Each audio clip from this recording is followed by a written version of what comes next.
Hey guys, welcome back to the channel. आज हम discuss करेंगे एक ट्रांसमिशन और डिस्ट्रीब्यूशन सेक्टर की company. It's a well known company. उसका पेरेंट है जीई, और उसकी जो इंडिया में जो उसकी कंपनी है वो है GE Vernova transmission and distribution. So in this video what we are going to look at, basically we are going to look at कि हम थोड़ा सा फाइनेंशियल्स देख लेते हैं। एफ वाई 24 वर्सेस FY 25 में क्या चेंजेस है यहाँ पे हुए, और क्या यहाँ पे अलग चीज़ें हैं, यहाँ पे जो इंटरेस्टिंग चीज़ें हैं वो देखेंगे। Then will look at the business model of the company, ठीक है, एंड देन ग्रोथ ड्राइवर्स देखेंगे। और ग्रोथ ड्राइवर्स के बाद वही लास्ट अपना एक्सरसाइज कि क्या एग्जैक्टली exactly आज के डेट पे वैल्यूएशन है कंपनी का, वेदर इट इज़ चीप और whether it is over valued, इसको कैसे देख सकते हैं आज के नंबर्स के हिसाब से, तो वो थोड़ा सा जानेंगे। All right, so let's get started.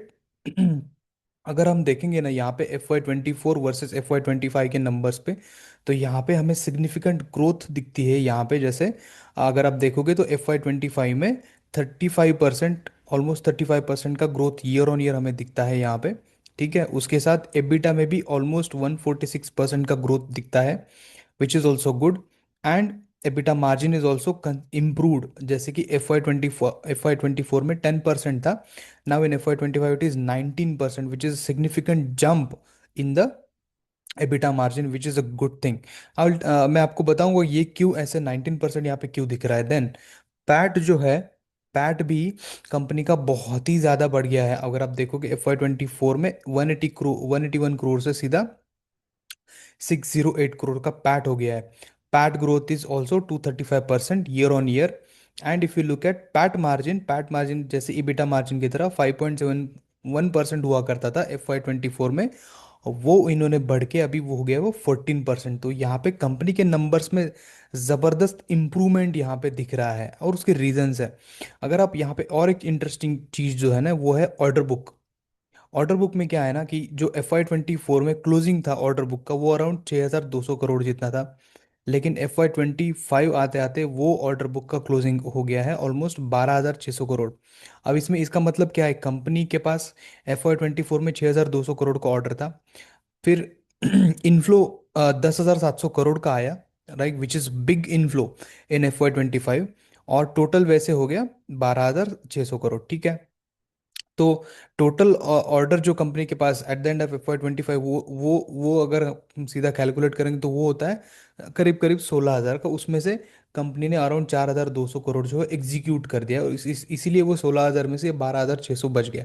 ठीक है, सिंपल सिंपल कैलकुलेशन है, राइट। तो इसका मीनिंग क्या है, यहाँ पे जितना कंपनी ने एग्जीक्यूट किया है विच इज़ अराउंड 4,000 करोड़, उससे ज़्यादा तो कंपनी का बैकलॉग है, ऑर्डर का इन्फ्लो है which is around 10,700 crore. That means what, ये जो सेक्टर है यहाँ पे टेलविंड तो ज़बरदस्त है ही। क्योंकि अगर ये आप देखोगे ना, टैरिल करके जो ट्रांसफॉर्मर्स एंड रेक्टिफायर्स इंडिया वो एक कंपनी है, एक शिल्चर लिमिटेड वो एक कंपनी है। तो इन सारी कंपनीज में से अगर आप पढ़ोगे तो डेफिनेटली ये जो electrical and transmission and distribution sector है ना, यहाँ पे ग्रोथ तो है बिकॉज ऑफ द, क्योंकि इंडिया जो है एक ग्रोथ की तरफ चल पड़ा है। हमारे टारगेट्स है FY 30 के, है ना, कि इतना हमें इतना गीगावाट बाय बाय रिन्यूएबल चाहिए, फिर इतना गीगावाट हमें कंस्ट्रेंट करना है कोल से, वो सब टारगेट्स है। और वो सब टारगेट्स अचीव करने के लिए ना, बेसिकली रिन्यूएबल्स में ही ये ज़्यादा लगने वाला है, कि उसमें ट्रांसमिशन और डिस्ट्रीब्यूशन में जितने भी ये कंपनीज है वो अच्छा करेंगी। ठीक है, तो इसीलिए I am tracking all this companies. So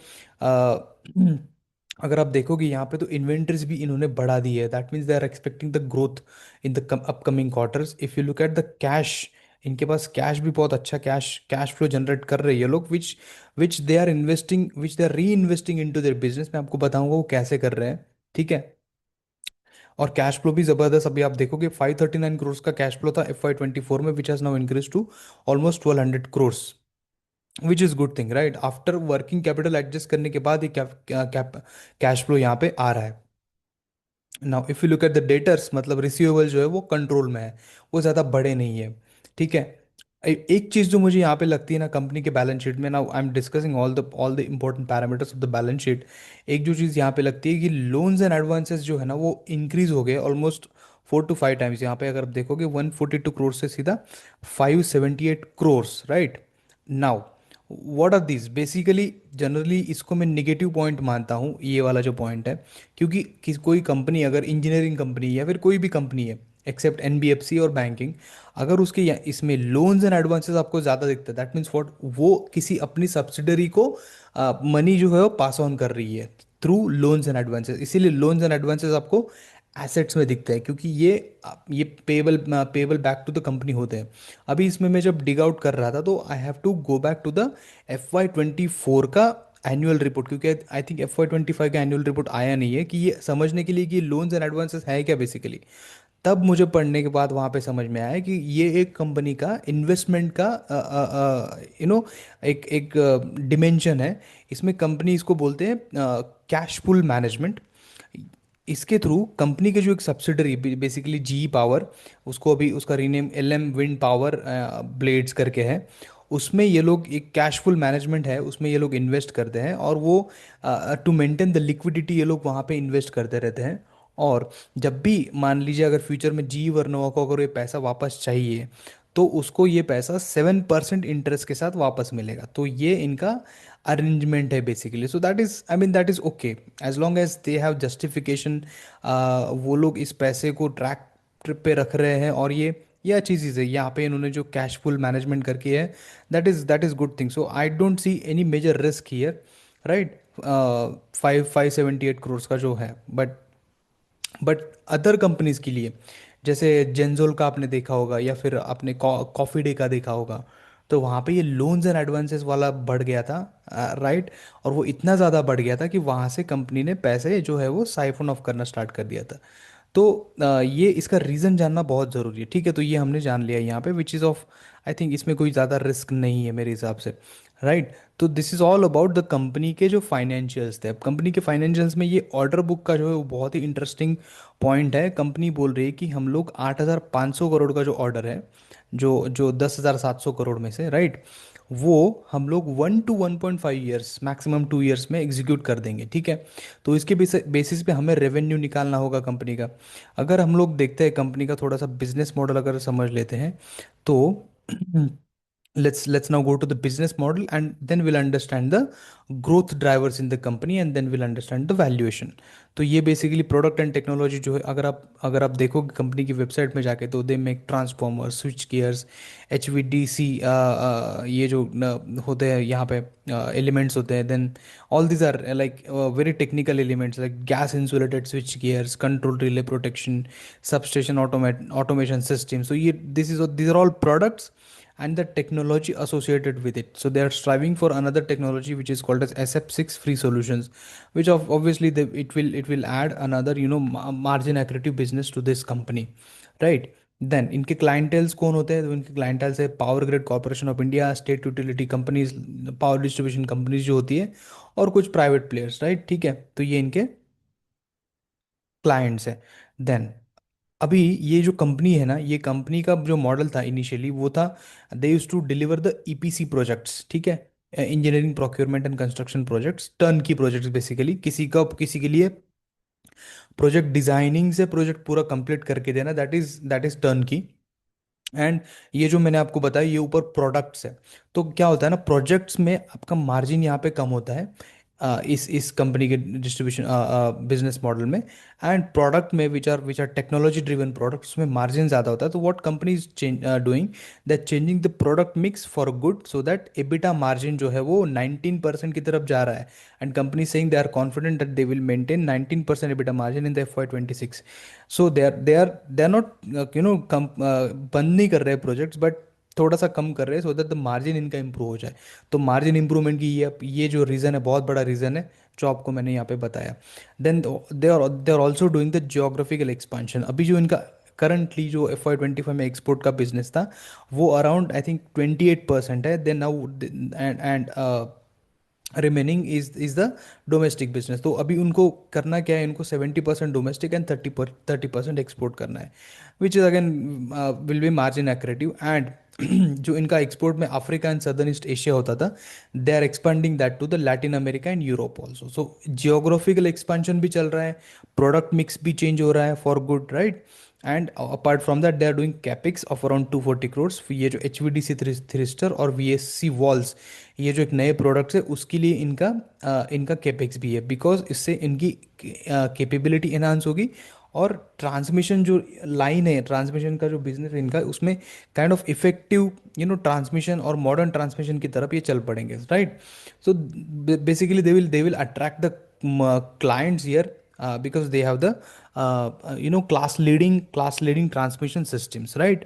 That is the basically the purpose of this. Now, what guidance they are giving, they are not giving any revenue guidance, but we have to, हमें make out करना पड़ेगा उनका पूरा con call पढ़ के कि company का direction क्या है, किस डायरेक्शन में कंपनी जा रही है, राइट। तो वो जो मैनेजमेंट जो बोलती रहती है ना, वो हमें एसेस करना पड़ेगा।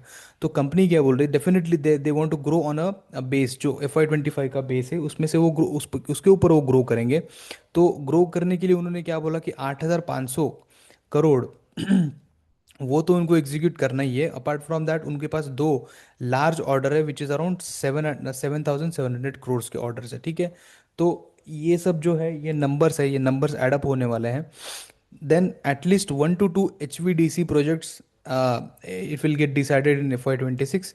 तो उसके ऊपर वो काम करना स्टार्ट करेंगे। एंड देन ये जो other products like switch gear, STATCOM, HVDC control automation, AIS products, इसमें भी ये लोग इन्वेस्टमेंट करेंगे, सो दैट वो डाइवर्सिफिकेशन हो जाएगा प्रोडक्ट जो मिक्स की, जो मैंने आपको ऊपर बताया, ठीक है। For good, that is for changing the margin basically.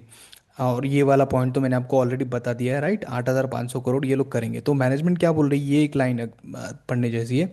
It says best time is yet to come, एक अच्छा टाइम तो अभी आना बाकी है। And they expect a very large growth as India enters an era of accelerated electrification and energy। तो ये line बहुत कुछ चीज़ें बताती है दोस्तों। तो ये आप थोड़ा सा पॉज करके इसको पढ़िए। Then go back to the industry के जो इन्वेस्टर रिलेशंस, कंपनी के जो इन्वेस्टर रिलेशन थे वहाँ पे जाइए और ये सब कौन कौन पढ़िए। Then you will understand where the company is growing. So in my opinion this is going in a positive direction, right. Now अभी अभी इसका अगर वैल्यूएशन देखेंगे तो वैल्यूएशन में क्या आता है, ये सब तो अच्छा अच्छा यहाँ पे मैंने बता दिया, ठीक है। कंपनी का जो रिस्क था वो भी मैंने जो जो यहाँ पे मैंने बोला था लोन्स एंड एडवांसेस का, वो वही मुझे रिस्क यहाँ पे दिखता है, और कोई रिस्क मुझे दिखता नहीं है। ऑब्वियसली जो रिस्क है वो वही एग्जीक्यूशन वाला ही रिस्क है, प्रोजेक्ट एग्जीक्यूशन का। That we will have to track, ठीक है। Now let's go to the valuation parameter. Now in valuation now I have done a evaluation based upon different different scenarios, क्योंकि मुझे अभी यहाँ पे एग्जैक्ट कंपनी का guidance नहीं पता है, तो इसलिए मुझे यहाँ पे सिनारियोज लेके चलना पड़ेगा और मुझे ट्रैक करना पड़ेगा, राइट। मुझे ट्रैक करना होगा एवरी क्वार्टर ऑन क्वार्टर क्या कंपनी रेवेन्यू कर रही है, एंड बेस्ड अपॉन दैट मुझे जज करना होगा कि कितना एग्जीक्यूशन हो रहा है और कितना हो सकता है, ठीक है।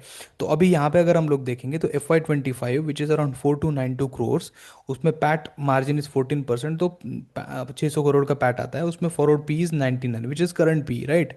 Now if you look eight यहाँ पे सिनारियोज कि जो कंपनी बोल रही 8,500 करोड़ 1 से 2 साल के बीच में करती है, लेकिन मान लो कि वो कंपनी नहीं कर पाती 8,500 करोड़, तो एटलीस्ट 5,500 करोड़ तो एक्सपेक्ट कर ही सकते हैं, विच इज़ निग्लिजिबल। 28% ग्रोथ जो लास्ट ईयर उन्होंने किया है वो ऑलमोस्ट 35% जितना किया है। तो this could be a base scenario, मतलब 5,500 करोड़ तो करना बनता ही है यार, ठीक है। तो उसके हिसाब से अगर आप देखोगे तो फॉरवर्ड पी आता है 77, which is definitely less than what is the current P, ठीक है। वो भी एक पैरामीटर, अच्छी बात है यहाँ पे। Then next, if they do 6,000 crores then the forward P comes out to be 70। If they do 7,000 crores then the forward P comes out to be 60। अब ये जो ग्रोथ है यहाँ पे, वो 5,500 पे 28% का ग्रोथ है, 6,000 पे 40% का ग्रोथ है, 7,000 पे 63% का ग्रोथ है। तो अब ये जो सिनारियोज है ना, ये वर्कआउट तभी होंगे जब हम Q1 का रिजल्ट देखेंगे, then will look eight Q2 का रिजल्ट, देन Q3 का रिजल्ट, देन, ठीक है। तो उससे हमें पता चलता रहेगा कि ये कंपनी एग्जीक्यूट कैसे कर रही है, ये 8,500 जो उन्होंने बोला है वो कितना कर पा रही है, ठीक है। तो उसके हिसाब से ये सिनारियोज है ना फिक्स होते जाएंगे, राइट। तो हमें वो ट्रैक करके देखना पड़ेगा। बट अगर कंपनी जो 8,500 बोल रही है, if they are able to do that in 1 year, right, तो दिस विल बी अ धमाका, basically this will be a 86% jump from the revenue year on year, ठीक है। तो ये 8,000 का जो है ना वो बहुत ही ज़्यादा ऑप्टिमिस्टिक टारगेट है मेरे लिए। अगर ये कंपनी कर देती है तो बहुत अच्छा हो जाएगा, ठीक है। तो अगर हम देखते हैं ना यहाँ पे फॉरवर्ड बी 8,000 पे आता है 53। तो ग्रोथ रेट कंपनी का अभी अभी कितना है? ग्रोथ रेट कंपनी का अभी 35% है अभी। अभी फ्यूचर ग्रोथ रेट कितना है? 5,500 पे अगर हम देखते हैं तो फ्यूचर ग्रोथ रेट 28% है। और फॉरवर्ड पी 77। दैट मीन्स ये काइंड ऑफ ये वैल्यूएशन स्टीप है। ये सस्ता नहीं है बिल्कुल भी। यहाँ पे अगर यहाँ पे भी देखोगे तो यहाँ पे भी सेम कंडीशन है। 6,000 पे और यहाँ पे 63%, जो 7,000 पे, यहाँ पे भी almost almost neck to neck. तो हम यहाँ पे बोल सकते हैं कि रीजनेबली वैल्यूड है 60 पे। अच्छा, बेस्ट सिनारियो हमारा कब बनता है? जब ये लोग ये अचीव कर पाते हैं 8,000 करोड़। तो अगर ये इस कंपनी में अभी तो मुझे ये वैल्यूएशन के हिसाब से ओवर वैल्यूड लगती है। बट अगर अगर next next one quarter, two quarter में, if they could execute this 8,000 crore की तरफ अगर जाते हैं अच्छे से, तो शायद ये लोग गाइडेंस बढ़ा सकते हैं। I mean guidance in the sense कि हमें वो देखना पड़ेगा कि वो लोग कितना एग्जीक्यूट कर पा रहे हैं 8,500 में से। तो उसको गेज करके अच्छे से, then we can make a decision accordingly in this particular company. Not a buy and sell recommendation. You need to consult your financial advisor before taking any call. But this is how we should look any company। ऐसे ही हमें देखना चाहिए। Abruptly blindly कुछ भी forward भी calculate करके enter करने से बेटर एक सिनारियोज बना लो अपने हिसाब से, एंड देन देखो कंपनी कैसे कर रही है, ठीक है। And then you take a call accordingly, right? So this is all about GE Vernova, right? So I thought this is a good company to make a video on। इसमें learnings भी है, right? तो ये हो गया analysis. Now अभी almost ये Q4 FY 25 का पूरा रिजल्ट्स ऑलमोस्ट ख़त्म हो चुके हैं। तो अभी कोई ज़्यादा इंटरेस्टिंग कंपनीज है नहीं जिसके रिजल्ट्स आने बाकी है, सबके ऑलमोस्ट हो चुके हैं। नेक्स्ट मंथ से जून एंडिंग के बाद चालू हो जाएगा फिर से Q2 FY 25 का सेशन चालू हो जाएगा। Then we'll analyse the Q2 FY 26 का सेशन चालू हो जाएगा, तो we'll analyse from there. Now in meanwhile हम लोग क्या करेंगे ना, अभी अभी कुछ दिन कि हम लोग ना सेक्टर वाइज एनालिसिस करना स्टार्ट करते हैं। ठीक है, तो एक एक सेक्टर पकड़ के उसमें से कौन सी कंपनीज है जो बेटर कर रही है ऑन अ ब्रॉड लेवल। कौन सी कंपनी बेटर कर रही है, कौन सी company is not doing good, what is going on in in that particular sector, या। तो वो एक थोड़ा सा एनालिसिस हम लोग स्टार्ट करते हैं, सेक्टर वाइज करना स्टार्ट चालू करते हैं। सो नेक्स्ट वीडियोस आप देखोगे तो उसमें वो एनालिसिस मैं करूँगा, ठीक है। So that is it. Thank you very much for guys for watching this video, and and please subscribe and do share with your friends also. Thank you so much.